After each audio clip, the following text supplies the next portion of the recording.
Vi parlo dall'Italia e vorrei innanzitutto mandare un grande abbraccio via etere ai miei cugini Mirella e Mario Crema, f che da a Buenos Aires, e un saluto caloroso a tutti voi. Io sono Elena Mortara, vivo in Italia, vivo a Roma e come i miei cugini sono una discendente di Ernesta Mortara, sorella del bambino Edgardo che a Bologna nel 1858, bambino di famiglia ebraica, bambino ebreo, è stato portato via dalle guardie papali, creando uno scandalo internazionale che ha avuto grandi conseguenze sia nel Risorgimento italiano che nella storia della emancipazione ebraica, non solo in Italia. E dunque questa vicenda familiare così vicina a noi, perché era la nostra bisnonna, la mamma di mio nonno, che era assistito a questo rapimento, questa vicenda è stata sempre molto presente nella nostra storia, nella nostra famiglia, ne abbiamo sempre parlato, mio padre che ha conosciuto Edgardo naturalmente aveva molto presente questa vicenda, è sempre stata presente nelle nostre conversazioni. Poi per me negli ultimi anni questa vicenda familiare, di cui conoscevo l'importanza storica oltre che il dramma che aveva creato in famiglia, è diventata anche qualcos'altro. Da un lato occasione di un impegno pubblico di cui insomma da partire dal 2000, di cui forse mio cugino Mario parlerà, e poi soprattutto motivo di studio, perché io sono una docente universitaria, studiosa di letteratura americana e a un certo punto ho cercato di esplorare l'effetto che questi avvenimenti così clamorosi hanno avuto sulla letteratura dell'epoca, perché il punto è proprio che, dato il clamore, ci sono stati scrittori che hanno messo in scena addirittura delle opere teatrali per far sensibilizzare, per esprimere il proprio dissenso di fronte a questa violenza e per sensibilizzare l'opinione pubblica. Il primo di questi scrittori era proprio uno scrittore di origine statunitense, di New Orleans, quello che si chiamavano all'epoca homme libre de couleur, un uomo libero di colore, uomo,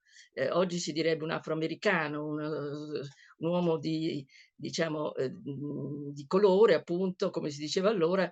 che viveva a New Orleans, nella Louisiana, ex colonia francese, quindi un francofono, un uomo di lingua francese. A 19 anni è andato a Parigi e si è trasferito stabilmente a Parigi, dove il clima era più libero per le persone nella sua condizione, ed è diventato uno scrittore di successo, uno scrittore di teatro di successo. E nel 1858 quando è avvenuto questa vicenda, l'anno dopo, nel 1859, è stato il primo degli scrittori che hanno messo in scena un lavoro teatrale ispirato al caso Mortara, proprio per protestare contro quanto era avvenuto. È importante ricordare che era un cattolico liberale che proprio in questi, proprio in quanto tale, si rivolgeva al pontefice nell'introduzione a questo lavoro. Io vi faccio vedere chi era Victor Séjour, di cui mi sono appunto occupata. Vedete vestito da gentiluomo in un cartoon del 1857, di un anno prima del caso Mortara, e a lui appunto ho dedicato poi un mio libro che si intitola Writing for Justice, cioè è uscito in America, negli Stati Uniti,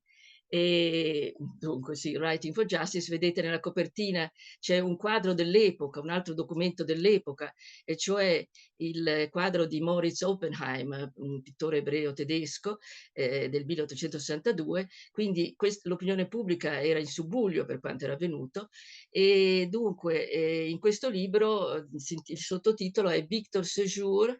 The Kidnapping of Edgardo Mortara, cioè il rapimento di Edgardo Mortara e l'età delle emancipazioni, perché appunto attraverso questo studio ho potuto mettere in evidenza, la coesistenza, la contemporanea presenza di varie lotte di emancipazione, da quella degli ebrei in Europa a quella dei neri d'America, appunto oltreoceano, e quella delle donne. Tutto avveniva a metà dell'Ottocento. Dunque,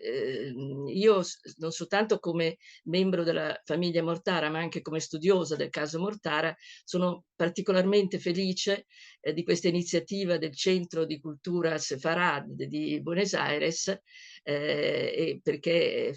viene rievocata in maniera così che sarà senz'altro approfondita la storia di questa vicenda, che deve essere presente nella nostra memoria,